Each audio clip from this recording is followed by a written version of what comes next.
You are now entering Film Code. I seen it. You're fond of me lobster. Molly, you in danger, girl. Your ass looks like about 150 pounds of chew bubble gum, Kyle. You know that? Say it, sir! I don't believe you people. Huh. What do you mean, you people? What do you mean, you people? Huh? Now answer my question. Were you rushing or were you dragging? What's going on, everybody? Welcome to Film Code. My name is Phoenix Loudon, and I'm very excited for today's episode. Of course, we are joined by our current code-breaking leader, Brandon. Sir, how are you today? Man, I am good. I don't know why you keep using that word current, because I'm going to win this thing. So, but yeah, it is good to be back. It is good to be talking more movies. I'm excited to talk about the one we're about to talk about. If you clicked on this episode, you'll know we're talking The Menu. Mm-hmm. So I'm really excited to dive into this in a few minutes. But yeah, how are you doing, Phoenix? I'm awesome, especially because we are joined this week by a very special guest, Rachel from Rachel's Reviews. I've been following you on Twitter for a long time now, and I was so excited to finally get you on the show. As you said, off camera, HCA member, Utah Film Association member, Online Association of Female Film Critics member, and the thing that we share in common is our undying love for Tick Tick Boom. So that was the ultimate reason I had to have you on. So please welcome Rachel. Rachel, how are you? So great. Thanks for having me on. It's gonna be great. We made it through the Twitter Armageddon of 2022. Yes, let's hope it still remains by the time we're done with this show. That would be great. All right. So like Brandon said, we are talking The Menu. That's just released, starring Ralph Fiennes, Anya Taylor-Joy, Nicholas Hoult, Hong Chow. This is a story about a group of people. They go to a isolated island to have dinner with a renowned chef, and it turns out he's got other plans for them, and hilarity ensues. Yes. So I would love to know you guys' thoughts before going into this movie, your expectations, because I thought this trailer was fantastic, and I saw it like multiple times, and I was like, you know what, I'm just super pumped for this movie. It just looks so intriguing, and I'm really excited for it. So what were you guys' thoughts going in to The Menu, Brandon? Yeah, I mean, I saw the trailer a handful of times when I was going to the movies to go see other films, and for me, I was like, okay, cool. I'm really excited for this movie. I still have no clue what it's about, because like I was like paying in and out attention of it, because when it comes to trailers, I'm like, I'd rather see the film than focus on the trailer itself, Mm-hmm. So and so in that case, I was like, cool. I have no clue what this film is about. So going in, I was definitely surprised. So, all right, Rachel, what about you? Yeah, so I am not the biggest horror person. I have been trying to expand my palette in the last couple of years, seeing more horror / thrillers. I watched the original Nightmare on Elm Street for the first time in October, so that was exciting. And I've seen Barbarian and Black Phone, nice. And the new Scream movie. So I've been trying to do better. But it's not like, usually in trailers and stuff, it's not the kind of thing that like initially piques my interest, I guess, because I am kind of new to the genre. But I thought that it was going to have something to do actually with, I thought there was going to be a cannibalism angle, because we have seen, oddly enough, some of that this year, which is strange. But so I thought, oh, that's what it's going to be. They're going to end up having like blood sausage or something. And it's going to be super like, but it was super, but in the sense of it was squirmy. This movie made me squirm. Did the tension very well, I thought, and it was funny. So it, did sell itself accurately in that way in the trailers. I 100% agree. The tension and the humor worked pretty well throughout the film. Yeah. All right. So real quick, non-spoiler thoughts, just your overall impressions. Rachel, what did you think of the menu? So I really enjoyed it. I struggled a bit with the ending. I felt like I wish that, I mean, just because I am who I am, and I kind of wish there had been sort of a more triumphant ending, Mm. or them like winning and I mean that's just my personality, who I am. But nevertheless, I have to say that it's a movie. Originally, I gave it a 7 out of 10, which is a pretty good score for me. My like cutoff for fresh is the 5. So that's how I do my system. And so 7 out of 10 is a good score, but I think I might bump it up because it is one that's really stayed with me. I've thought about it a lot, and that has to be good for something. So I think I might bump it up to an 8. Nice. Yeah, Brandon, I thought it was very good. nice. Brandon, what about you? All right, Phoenix, I want you to quote my exact words on this for a little Instagram review. A film where you start off with a very big appetite and want to eat, leading into oh my God, I no longer want to eat this food because of what the chef explained it represents. And then towards the end, you're hungry again. Nice. I want you to quote Are word you? for word. I feel like I'm never going to eat a s'more again in my life. Like this movie ruined s'mores for me. Oh, that You was mean my favorite. you mean part. you don't put restaurants in your s'mores? That was actually one of my favorite scenes too. I love the design of that. That was awesome. It was crazy. But yeah, I mean, Oh my non-spoiler gosh. thoughts. I was really impressed with this film. I think it had a pacing wise, I think it worked very well. Yeah. I think Ralph Fiennes, or how do you say his name? Ralph Fiennes, Ray Fiennes, whatever. It's Ray Fiennes, even Ray though it's Fiennes. spelled Okay. Ralph. Yeah. Yeah.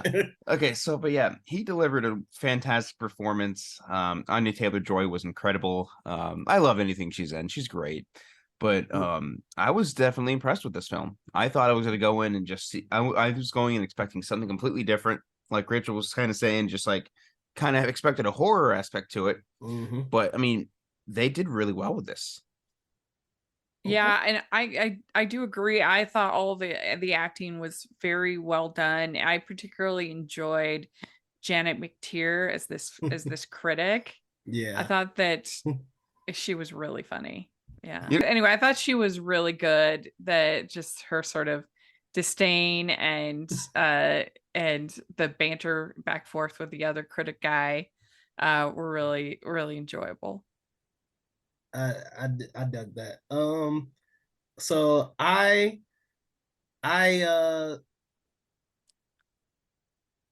thought it was okay.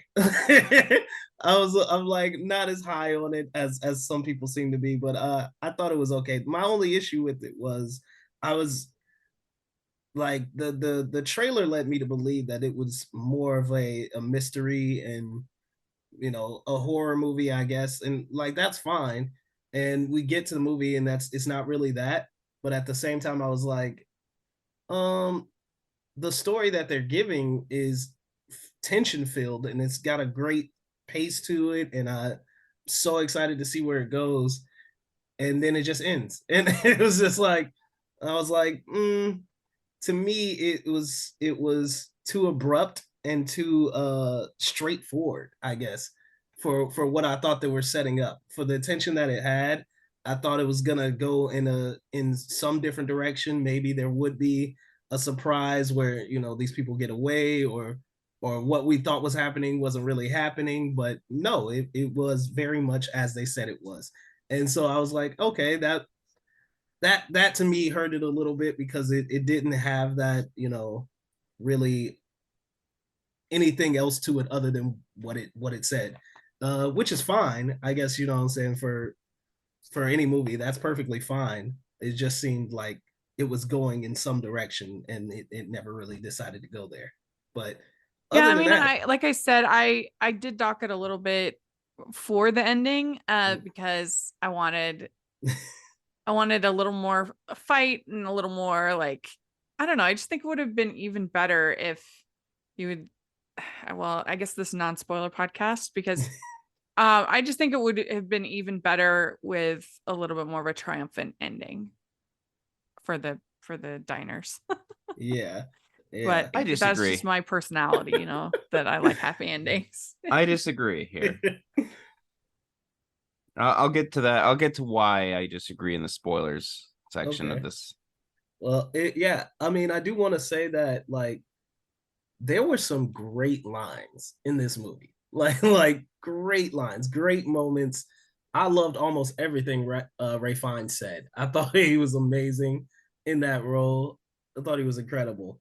I love it. There's a scene where Hong Chow says to one of the guests, like, you'll eat, what does she say? You'll eat less than you desire and more than you deserve. I was like, Jesus, like just a very like intense scene. And I dug the whole concept. I just wish like some parts of the execution were done a little bit differently. So that's where I'm at with it. All right, but we wanna talk in depth. So let's go ahead and break the seal and officially talk spoilers for the menu.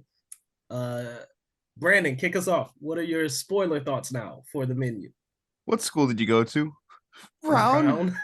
Student loans? Yeah, you're dying. My favorite line. It makes no sense, but it is so funny. That kind of threw me too. I was like, what does he have against Brown? Or like student loans. Like, I think she said she didn't take him out. And he's like, yeah, you're dying. I'm like, what? Like, well, actually, no, that does make sense because he seemed to be very much against elitist society and like the things that they value and the things that they don't appreciate. So like the fact that she was like, you know, she didn't necessarily say that she didn't have to take out student loans, but the fact that she didn't for such a prestigious university, I think he was like, yeah, that's why you're dying. That right there. Yeah.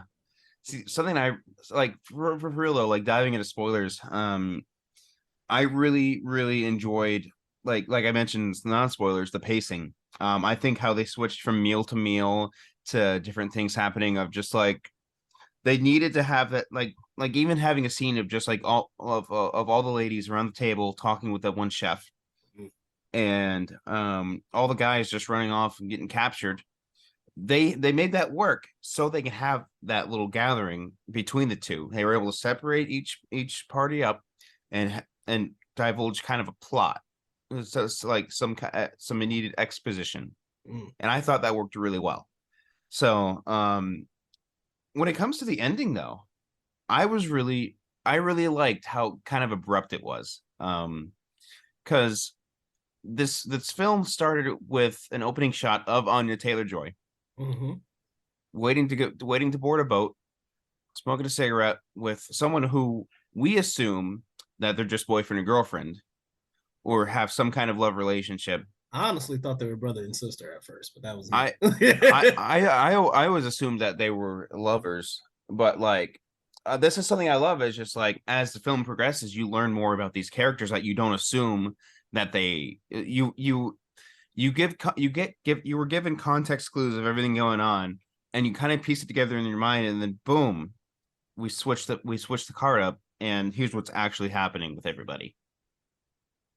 So, yeah. Okay. Yeah, I can see that. I mean, I it's definitely a very like dark ending. So you kind of have to be ready for that. Yeah, like I don't want to go all the way to the ending just yet, but like, yeah, there's I don't know if either of you saw the movie Pig with Nicholas Cage. Fantastic movie, by the way. Like Brandon, if you haven't seen it, please check it out. But like there's a scene in that movie where, you know, he's talking to another chef and about his restaurant. And he says to him, like, you know, like these people don't really care about the food. They care about you. You know what I'm saying? Like, you got to bring you to it. You're just going through the motions.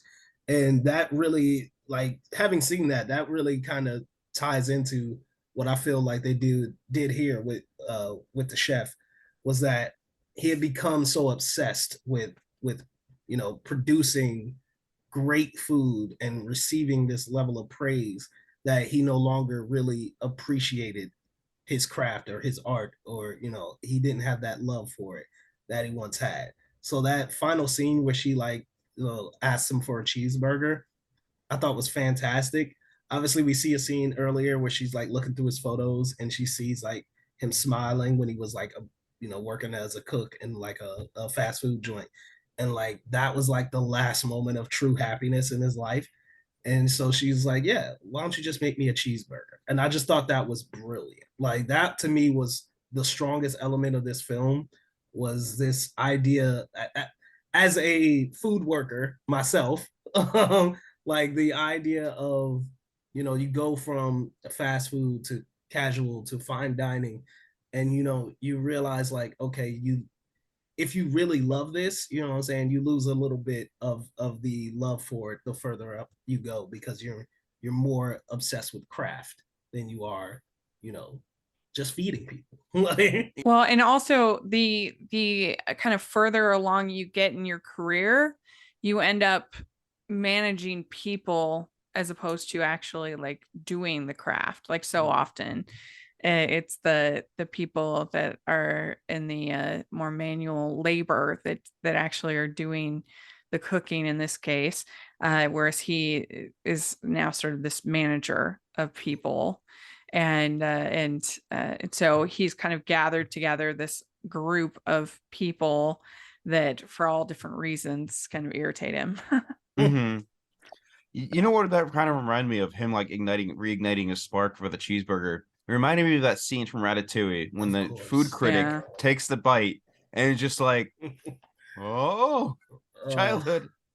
Oh, I knew you were gonna bring up Ratatouille. That's a great scene. Yeah, I love that scene so much. But like, it's like we just mentioned, it's like in the beginning, like certain people are invited, and then you're like, okay, cool, maybe other people paid for this, but the only person who paid for that meal was Tyler. And he's a character that I started off really liking, and then the film makes you hate that guy by the end, and it's so funny. I hated him all the way through. Like all the way through. And I'm like, when he told her to stop smoking, I was like, look, I don't like smoking either. But I was like, his reason was like, it's gonna ruin your palate. I was like, shut up, dude. Like, nerd. Like, right, like food nerd, get out of here. Like, then he's taking pictures of the oysters. It was like, you lame, get out of here. I hated him. And he was like smacking her hand away too. Right. He's like, my phone has to eat. He didn't say this, but like every influencer who posts about food is like, my food has to eat before I do. My phone has to eat. That's what it is. My phone has to eat. I hated it. I love Nicholas Hoult, but I hated that character so much. Yeah. But you know what's so funny is like when the film started, they start off with oysters. I don't eat oysters. I don't eat seafood. But oh my God, that made me so hungry. Yeah. I was going to say, there were some dishes in here. I was like, ooh, yeah, you could serve that to me. Like, it's some really good but stuff. the whole thing of the bread service without the bread, that was funny and ridiculous. I loved it though, because I'm like, I mean, it's a great concept, what I'm saying? Just the idea, like, oh my gosh, I'd be so annoyed. Yeah. I just went to this, I was in New York City visiting, I went to dinner with a friend, went to the ceviche place, and everything was like foams and different. It just was not for me. Oh, like, yeah, man. Some of that stuff, I mean, it's like too fancy where you're like, come on, dude. You leave hungry. Like, you feel like, why did I just spent like $100 on dinner and I'm starving? Like, and that's what made her like final monologue just like perfect, because I'm like, I know, like, as a guest in one of those fancy restaurants, I'd be like, bro, if y'all don't bring me a burger or something, like something I can actually eat, like anything. I'm like, you're giving me gels and like like you're giving me colors to eat. Like, dude, I want food. Like, Yeah. Like, you know what I did? You know what I loved though is like as they're serving that, like, what was that? The first course or the second course? I mean, Which one? they did appetizers, the, and was the first course. Yeah. But I find it so funny when the food critic, she was like, "Oh, look, there's a little thing right here. It's not full," and then they bring her an entire bowl of Oh, just yeah, that, yeah. like multiple times throughout Well, the and night. that her what did they call it? The emulsion had separated. Yeah. Mm-hmm. That. Yeah, and Yeah, then it's the just whole bowl. Yeah. and something I loved about that is like because they like further on they show that like she was responsible for shutting down a lot of restaurants that she reviewed, and like it was kind of sticking it to her of just like the convulsion is separated, like tiny little things to make a complaint about, and like he noticed it. He was like, you know what, screw you, you're gonna keep getting more of this. Yeah. Yeah, It no, was I funny. dug that. That was a great dig at her, and kind of like a great dig at food critics. Really, is you find just the tiniest things to be like, critical about, and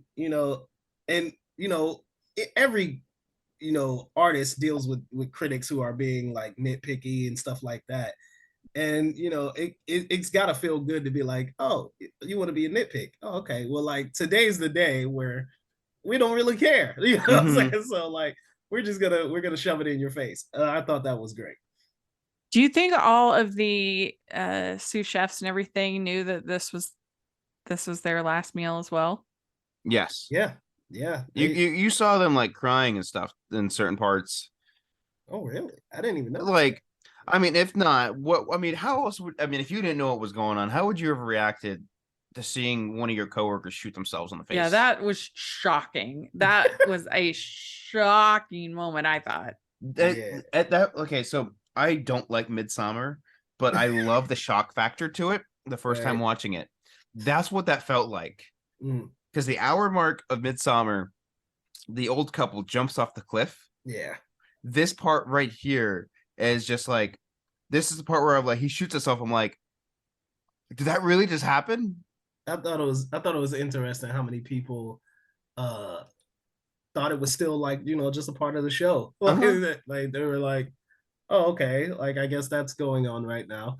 And they just kept eating. I'm like, that seems a little random and weird. I thought it was so funny. Tyler did not even pay any attention. He just kept eating. Oh, well. Zach, welcome to the show, buddy. Hey, what's going on? Sorry, guys. Overslept a little bit. Missed my alarm. So, what's going on, everyone? What's up, man? We are talking about the first course, the second course, where that one chef shoots himself in the face, and that's where we are now. Okay. Yeah. With the sous chef? Yes. Okay. Yeah, that I knew immediately. I didn't know. I thought they were gonna kill him. That's what I thought too. Yeah.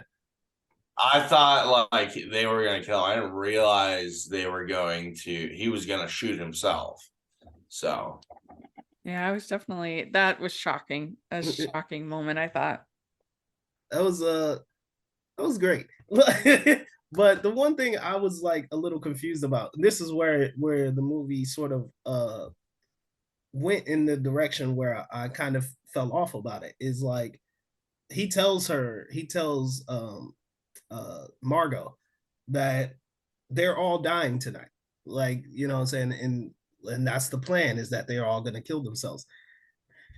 And I just thought I was like, okay, that can be your premise, but that's where I figured like we are gonna veer off of this course at some point, right? Maybe like some of the chefs will bail out at the last minute, or some of the guests will escape.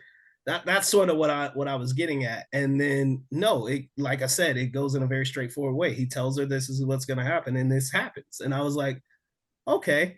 I was like, to me, I just thought it was a little weird that all of the chefs were on board. Like, I was just like, it's like, really? Like, I mean, I know the do anything for chef mentality in fine dining, but I think when you say, "Hey, we're killing ourselves tonight," that's the day, I call in sick. You know what I'm saying? Like, it just doesn't seem like the day to be like, yeah, absolutely. I don't know. Like, and that was to me the one thing I was like, if you're going to have this story where you have multiple people committing suicide with you, I would have liked to know more about those characters. And I feel like we didn't get enough of the staff beliefs and all of that. Or it just seemed weird that they all shared the same belief as the chef. Yeah, I mean, like I said, I would have preferred a little more of a triumphant ending, a different ending, but it's very cynical. So if you like cynical, yeah, I like I mentioned earlier, I was happy with the unsatisfying ending of it all, and I'll get to that in a second. But we completely forgot to skip past the taco night. Serving. Oh, taco night with the tortillas. Oh, yeah. That was brilliant. That was great. Night.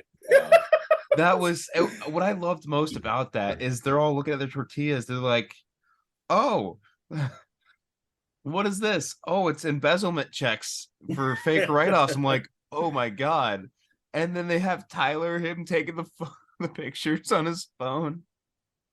That was great. Yeah, it was good. It was a good subversion tactic, as I was like, because like each person got something different, and it was all about like them personally. Wait, did Margot get anything? I feel like she didn't get any. I don't think they showed us anything for her. Right, because they thought she was going to be somebody else. Mm-hmm. Right. But I also love how like they gave the husband like him on a date with Margot. Right. And we didn't know that at the time because we still didn't know she was an escort service at the time. But between that, the embezzlement checks, I mean, I feel so bad for movie star because his name, he's credited as movie star in this John Leguizamo. John Leguizamo, yeah. And it's so funny. He just sees the poster of him in that movie. Right. And we don't find out why he's on that until later on in the film. And we'll get to that when we get to it. But man, I was like, okay, what's going on here? That was like, it just goes back to one of my first points. Like, there were so many great quotes and lines from this movie. Like when he reveals like why why the picture of him being on the poster, what was it, calling Daddy or Dr. Sunshine or something like that? Calling Dr. Sunshine. Yeah, it was just like, that's hilarious. And like his reasoning for it, like, you ruined my one day off. Like, really? like that that's it. Like, that's hilarious. Yeah, like I love John Leguizamo, like, and I thought his character was great, but I would have loved to have a little bit more time with him because I think he's just a phenomenal actor, great comedian, great comedic timing. Yeah, he needed a little bit more screen time for me. Well, the only thing though is if they had fleshed out all of these characters even more, that would have made the ending even more kind of devastating. Which exactly. I mean, they still want it to be a fun experience. They want it to be so I can kind of understand why they kept things a little surface level, because otherwise it's harder to have fun. That's true. Yeah. And and I think that's been the consensus through a lot of the reviews I read, is that it was mostly just a fun time. It was a fun movie, and you could laugh about it. But I feel like, if you wanted deeper character study, like this might have amped up the cynicalism, like the cynicism just a bit much. Like maybe I like that too much. Yeah. Phoenix, did you see who played Dave? Dave. Who was Dave? The principal from High School Musical, the series. No. Remember the guy who gets with Miss Jen?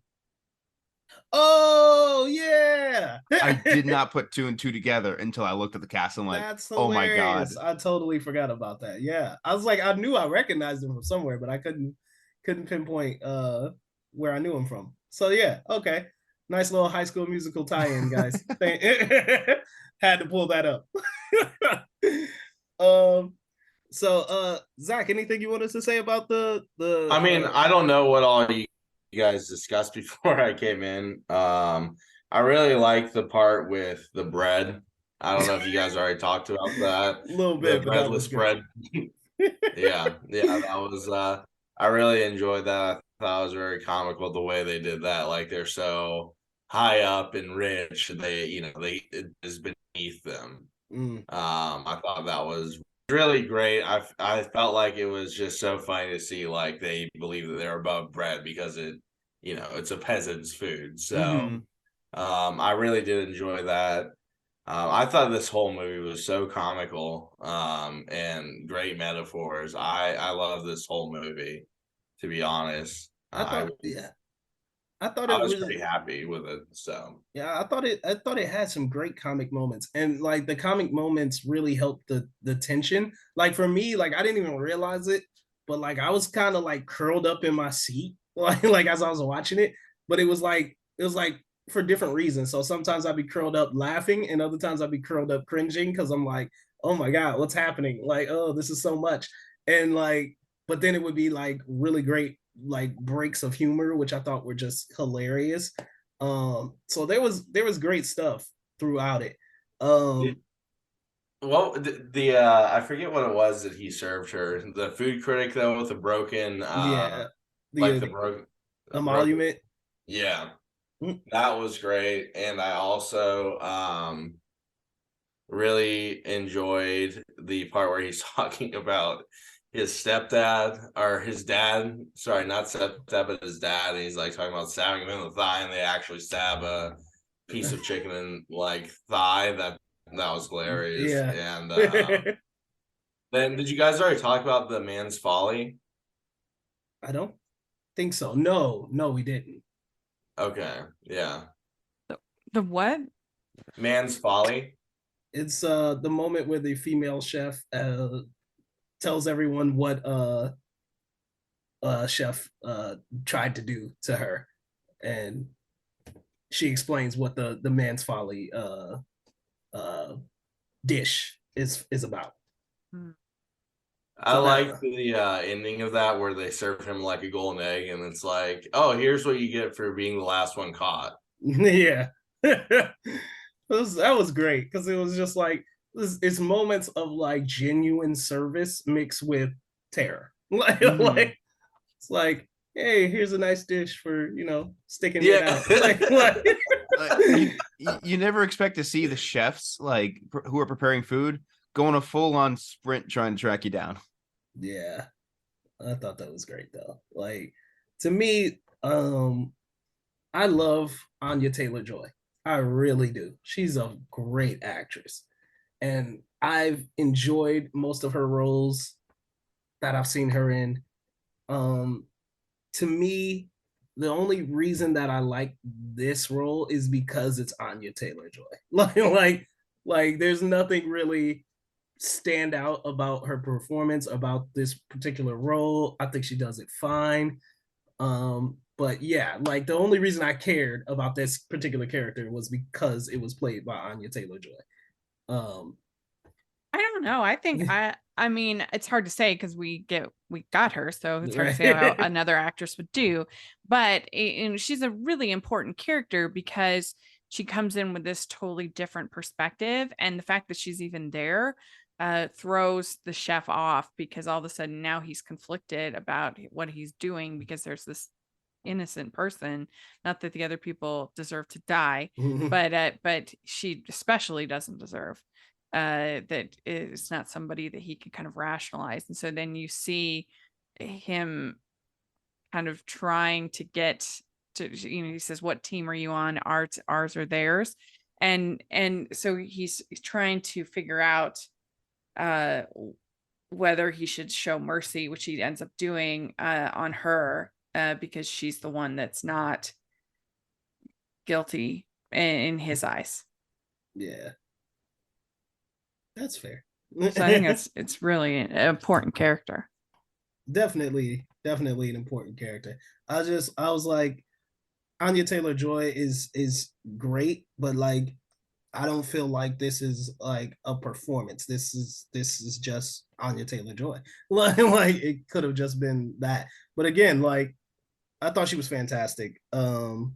Well, I mean, the great actors are the ones that make it feel seamless. Yeah. They make it feel like, oh, I'm not making an effort at all, when actually it is like a huge effort. And it just because somebody's in sort of modern, modern setting, modern garb, modern costuming, everything like that, doesn't mean that taking on the role isn't a big effort. Oh yeah, and she does a great job with it. There is one scene though that I think is weird, which is the fight scene that she has with Hong Chow.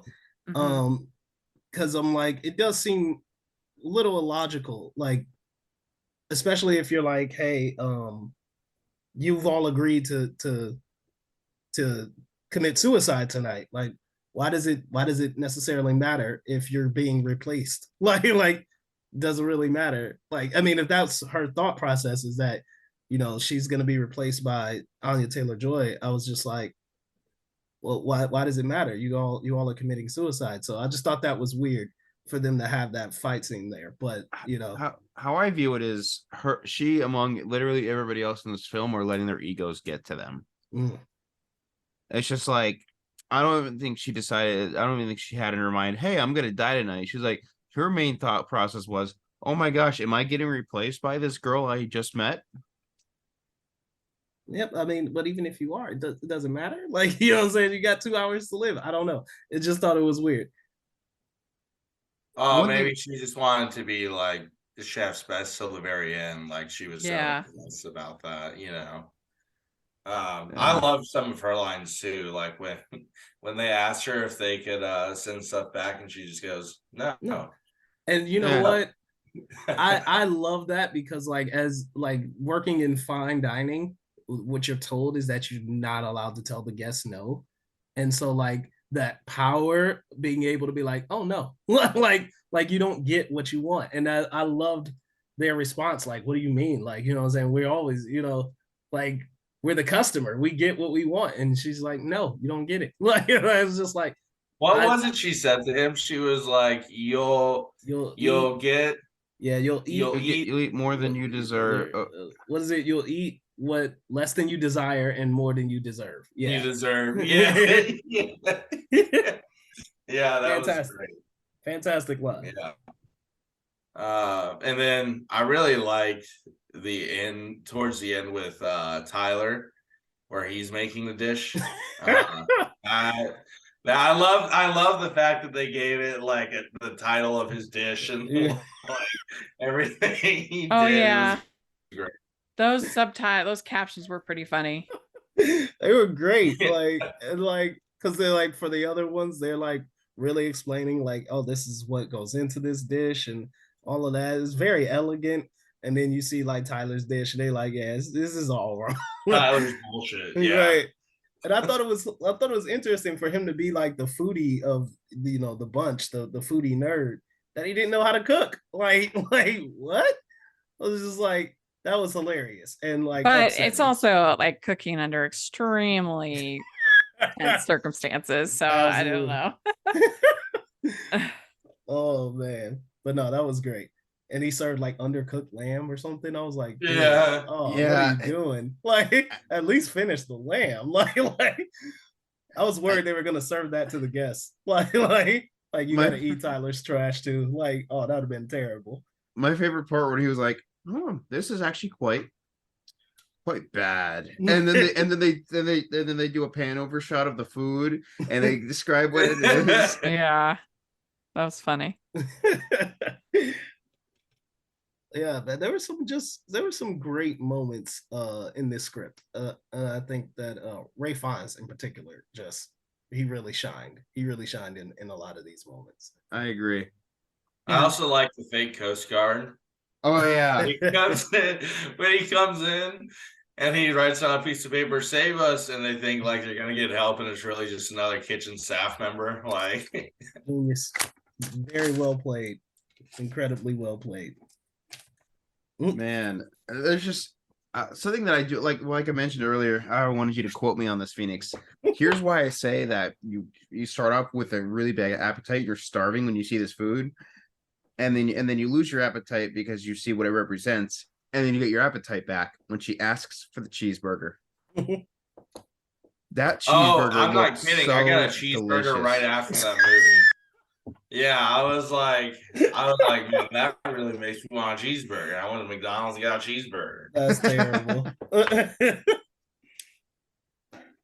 I did not have a cheeseburger. I like that was Now like I how want she got one. out of it was reminding the chef like of his roots and his happiest time in his life. Mm-hmm. But I think it worked perfectly. She was like, "Can I get it to go?" And then he lets her leave. She pays for the burger and leaves. Right.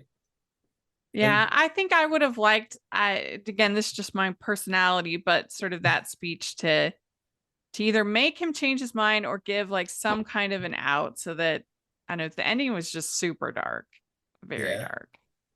I think it would have worked too. Like if she could have done something to save like, the other people. That making that burger kind of made him snap out of it, right, and decide not to do what he did. Right. Mm-hmm. I love the part where he's explaining the s'more. He's like, "This is the worst thing ever for a palate ever created by a human being." Oh, I'll never eat a s'more the same way again. It was brilliant. I'm not gonna lie, I love that scene. I don't know why. It's so dark, but it's just like I love the design that they put around the floor and everything to like spread the graham crackers. It was beautiful. I'm sorry, it was great. Like it was a great design for everything, wrapping everybody in marshmallows with a chocolate cone on there. Oh man. It's dark. It's so dark, but it worked. It was really great. Mm-hmm. I really liked the girl who was with the movie. I forget the movie star's name in the. It's literally just listed. It's just called Movie Star. Yeah, Amy Carrero. She's good. Their conversations were great. She was hilarious. So I thought she was like, "Well, why am I here?" And he's like, "What school did you go to?" And she tells him, he goes, "Sorry, you're dying tonight." Yep. I'm glad, because I was a little bit downer on the movie when we started, but I'm actually come up on it a little bit because I really understand Ralph Fiennes' character a great deal. Like I thought a lot of his decisions were a little irrational, but now I see what exactly he was getting at, which is that his apathy towards this elitist group that he had cultivated, he really grew disdainful of and resentful of. And I think maybe he took it to the extreme. Well, obviously he's like a madman, so of course he's irrational. But anyone who's a chef is also a madman. Like if you know, like that level of detail and sophistication that you have to create those dishes, those people are insane. So like, so yeah, like maybe it was the perfect logical step for him. Like, you know what would be great? I'm gonna kill all the guests. like he reminds me of like a twisted Gordon Ramsay. You mean like, he just reminds you of a little more calm, but no, I mean, I get it because he goes. There was one point where he asked one of the guests, "What did I serve you?" Oh yeah, he's like, "What have I served you in the 11 times?" The guy can't name anything, and there are all these super intricate dishes he's put so much meaning into, right, and thought behind, and the guy can't remember any of them. And to move this high up in your career and to not be noticed by people, and you're doing more than you're like one of the best chefs in the world, or in his mind he is the best chef in the world, right? Like to achieve that level of success and still have people deny you, like I can imagine after putting in all that hard work, the amount of criticism you still get, like that can be like self-destructive, like you know what I mean? Yeah. And so I really did appreciate that. Although it was cynical, like I wouldn't ever say that what he did was okay, but I understood the place he was coming from and why he felt like he needed to do that, even though I don't necessarily agree with it. So What I loved about him calling, oh, go ahead. I thought personally for me, like I really did love this movie. Like, and even just a short time we've been talking about, I'm thinking about coming up on it a bit too, and I already loved it.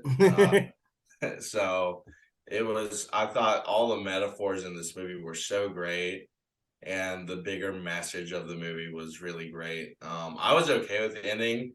I'm kind of a cynical person though sometimes, so I was okay with it.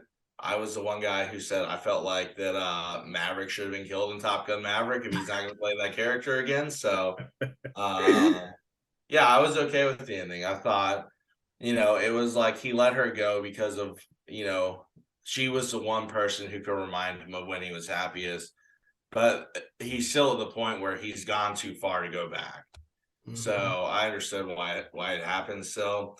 And I really did appreciate the end credit, like the end scene where she's just sitting on the boat eating a cheeseburger, watching it go up in flames, Mm-hmm. One thing I loved is back up a little bit about like you mentioned about like him asking the guy, he's like, what did you eat? And out of the 11 times you've been here, it's because they're not though, because they aren't going there to enjoy the food. He's going there because he's rich and he can afford it. Mm-hmm. He doesn't care about the food. Like that's where I'm coming from as far as like, oh my God, okay, I can understand where he is coming from. Yeah, that level of, like I said, that level of obsession over trying to craft like some of the best, most satisfying dishes. You see a guest 11 times, you think that they have a great appreciation for what you do, and here they are, they can't name a single dish that you serve them, and like that's kind of devastating. Like imagine like you take that out and like put it in any craft, put it in movies. Let's say somebody saw 11 of your movies, but they don't remember any of them. They don't remember any of your performances. That would just sting. You know what I'm saying? Like that would just be like the worst. So like I totally get where he's coming from. And like I said, definitely extreme. Well, I mean, I think that interesting villains are usually ones that take that we understand their motivations when they take it to this super dark place, and that's obviously what he does, because there's obviously no excusing he's a sociopath, right? There's no excusing that, but you can understand those base motivations, and then it's taken to a dark place. You know what? I will say there's one thing that could have made this movie better, just slightly better. If it were a musical. No. If it were a musical, it would have been perfect. Absolutely perfect. See, Phoenix would say that about any movie. Phoenix would be like, Endgame was good, but if it were a musical. Yeah. Well, I mean, Hawkeye proved that. Exactly. Like, all they needed. Rogers the musical. It was a nice little I dance do number. agree. Most things are better in musical form. I will agree with you there. Like this would be a 5-star musical right here. Yeah. All right, so let's go ahead and wrap it up. Final ratings. Brandon, what are you giving The Menu? Man, I'm gonna go with a solid 4.5 stars. I went into this movie not expecting much, and I came out just like, wow, this film's really good. It had an abrupt ending, which I liked, and it worked. I think like I mentioned earlier, the pacing was great. Acting was well delivered, and yeah, I really liked the writing in this. So definitely a solid 4.5 for me. Wow. Rachel, what about you? So I'd give it 4 out of 5. I gave it a 7 out of 10 on Rotten Tomatoes. And on my review, but it's been one of those movies that's kind of stayed with me and I've thought a lot about, and that has to count for something. So I'm going to bump it a little bit to 4 out of 5. Nice. Zach, where are you at? I was at a 4, but after even talking about it just shortly, I think I'm up to 4.5 out of 5. I really did enjoy this movie. My only complaint, and the reason I was at a 4 before, is because of the trailers. The trailers spoiled a lot, and I just feel like it would have been better if I hadn't seen the trailers. Nice. Like if I got in a blind to this. So I'm not gonna lie, I came in here ready to give this movie like a 3. Like that's like it was kind of just like the straightforward nature of it really kind of turned me off. But after talking about it, I'm really thrilled with it. So I'm going 4 stars as well. I just enjoyed this movie. I thought the concept and the meaning behind it was stronger than I think the overall execution, but I think it did some things really, really well. And like I said, the lines in it, the dialogue in it was just fantastic. So there's a lot to take away from this film. So 4 stars for me and Rachel, 4.5 from Brandon and Zach. What did you guys think of the menu? Let us know on Twitter and Instagram at FilmCodePod. And we are going to move on now to what's good. What's good? What's good? What's good? What's good?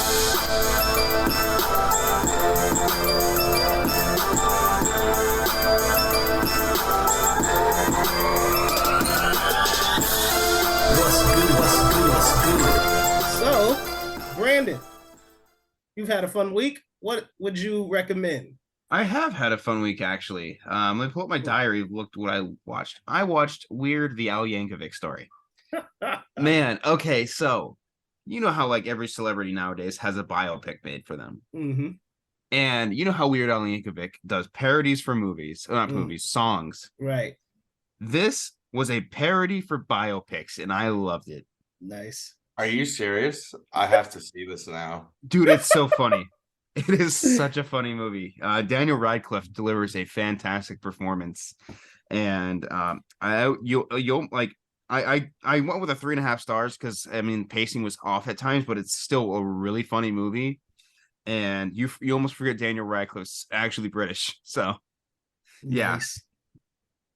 All right, Zach, what do you recommend? Okay, so I've seen a few different things recently. Phoenix, I believe, are we talking about She Said next week? Probably not. Okay. Well, then I'll recommend She Said. I really enjoyed it. Phoenix, will talk about that after because I'm really curious to hear your thoughts on it. Mm-hmm. But yeah, She Said I thought was really well done. It had a really great message, and I thoroughly enjoyed the movie. And I'm actually surprised a lot of people have not gone to see it. So if you haven't seen it, go check out She Said. It's really great. It's out in theaters right now. So it's about the story behind and basically imprisoning Harvey Weinstein and what those reporters went through. So check it out. All right. Rachel, do you have anything you want to recommend? Yeah, a couple things. We have Guillermo del Toro's Pinocchio. If you can see it when it's in the theaters, I highly recommend it. Absolutely beautiful animation, some of the most astonishing stop motion I've ever seen. And it does get kind of bogged down in sort of Pinocchio goes to war in the middle part of it. But other than that, it's a totally unique, fresh take on the story, very different than the Disney classic, and certainly better than the atrocious remake from this year that I hated so much. Yeah. So this is a nice breath of fresh air after that. It explores a lot of deep themes of religion, of war, of humanity and what makes us human and all of that. So it takes on a lot, and I think for the most part it does a really great job with it, and so I definitely recommend it. Also, I really enjoyed Spirited with Ryan Reynolds and Will Ferrell, Pascal and Paul songs, and that'll be kind of the linchpin on this one. Is if you didn't like La La Land or The Greatest Showman or Dear Evan Hansen, if you're not into any of that, you won't like this movie. I mean, it is very song heavy, very choreography heavy, but I had a blast with it because I like all of those things, and I like Pasek and Paul's songs. And Will Ferrell and Ryan Reynolds have great chemistry, and it's just like a fun take on the classic story. Wait a second, Pasek and Paul did the music for that? Yes. Oh, it's over. Yeah, definitely watch it. Yeah. Yeah. Okay. And that'll be on Apple Plus starting on the 18th. All right. So for me, I'm gonna recommend a movie that Zach actually suggested to me, which is the movie called Argentina 1985. It was fantastic. Again, like sort of like she said, there's a instead of journalism, it's more like court cases, but it's about Argentina's independence and how they actually punished their previous government for crimes against its citizens. Very good film, really, really strong writing, really strong performances, uh, powerful testimonies. I thought it all came together very well. If you're a fan of court movies, sort of like that, it reminded me a lot of Trial of Chicago 7, which is a movie I absolutely loved. So if you're into those movies, I would highly recommend Argentina 1985. It's on Amazon Prime. Give it a chance. It is Argentina's selection for the Oscars this year. So if you get around to it, that's what I would recommend. So you have Argentina 1985, She Said, Weird Al Yankovic, and Spirited or Pinocchio. Those are all great choices. Let us know what you guys thought. And that's been what's good from us here at Film Code. Okay. Now it is time for my favorite time of the day. It is time to play film.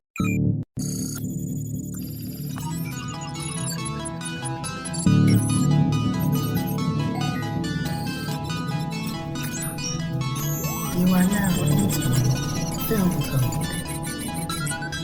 Start program. Run, Forrest, run! Run, Forrest! Code. It was my code word this week. I'm very excited. Just a quick rundown. As of right now, Brandon is, of course, leading with 12 points on the season. I am right behind him, however, with 9. Our guest list has creeped up to 7. And Zach is right behind with 6. So, yeah, it's going to be a fun time. So, now that we know where everyone is, the code word this week was dance. And their movie was from 2000 to 2005. Your clues are that both lead and supporting actresses are Oscar winners. And despite long careers, the director and composer have only worked together on one other film. So, Zach, you are currently at the bottom of our leaderboard, which means you go first. What is your guess for the code word? Phoenix. I'm gonna ignore the. Okay, I do want to say I did spend time looking for this, and I was not very successful, so I'm just gonna pick a dance movie from the early 2000s and go with it. All right. I'm picking You Got Served from 2004. I know it's not right, but I don't know what else to say, so I'll at least get 2 of the yeah. That was a great choice. Rachel, what do you have for the code word? Well, the only part of it that I couldn't figure out was the only worked with each other once. So I don't know if this is it, but my guess was Chicago. Nice. The dance movie, 2002. It's got Catherine Zeta-Jones and Renee Zellweger, both Oscar. And I don't know if Rob Marshall and Danny Elfman or the other music writers have worked together any more than once. I didn't have time to dig around on that one, but that was my best guess. Good guess. And I do love that movie. All right, Brandon, what is your guess? You are the leader. You and your damn musicals. I actually also stumbled upon Chicago. I was thinking Rent, but that doesn't have anything to do with dancing. Does it? No, I mean, unless you count Mimi, she's the only one that dances. Or Tango Marine. If it ends up being Rent, I'm gonna be pissed. Because that also has 2 Oscar winners. It does. Crap. Now I'm conflicted. Damn it, Phoenix. You know I love musicals.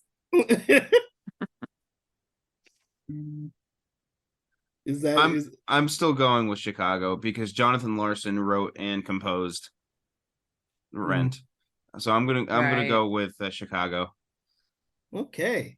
Well, great choices, and I'm so glad that you're all wrong. So we are taking double points this season, so I will take those 2 points. I appreciate all of you guys.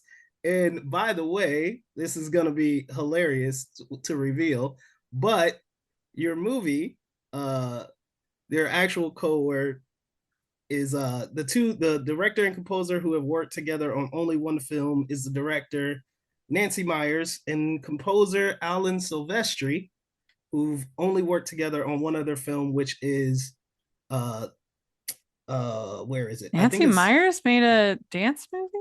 Not necessarily. Your 2 actresses who are Oscar winners is Marissa Tomei and Helen Hunt. And your movie is from 2000 itself, and it is What Women Want, starring Mel Gibson. That movie. How's that a dance movie? That's not a dance movie. But it has a scene in it where he sings, "I won't dance, don't ask me. I won't dance." That's a reach. That's so lame. Oh, that's a terrible clue. This is actually one of my favorite movies of all time. I love What Women Want. I absolutely adore this movie. I love Nancy Meyers. We could have a fight about that movie. I do not like it at all. Alan Silvestri is one of my favorite composers. I adore this movie. I've watched it 10 million times. I don't know. I love it. I don't know why. I love Helen Hunt. I think she's great in the role. Mel Gibson is hilarious. It's totally people hate it. I don't get it, but I love it. I love this movie. So because it's not what women want, and it's discussion on supposed insight into the female psyche is total hogwash. Crap. Yeah, of course.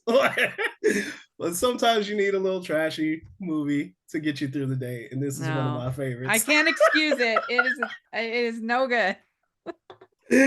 So there you have it. What Women Want is your code word this week. Thank you guys for playing. Oh my gosh. I appreciate it. And I'll take those 2 points, and I am just a step away from beating Brandon on the season, which sure you are. I can't wait. All right. So we're going to get up out of here, guys. We got to thank our guest, Rachel. Thank you so much for coming on and joining us. We appreciate it so much. Let everybody know where they can find you. Yeah, you can find me at Rachel's Reviews, all over social media, iTunes, YouTube, and on Rotten Tomatoes. And also you can find me at the Hallmarkies Podcast. We're covering all things Christmas right now. So if you want to know, if you want a recap or a review of anything holiday related, then you definitely want to make sure to check out the podcast. And we've got tons of fun interviews and other stuff going on over there. So I'm really proud of it. Please take a look. Absolutely. And Zach, let everybody know where they can find you, sir. You guys can find me on Twitter at Zach Sneath. That is ZachSneath. And you guys can also find me on Letterboxd at ZSneaks.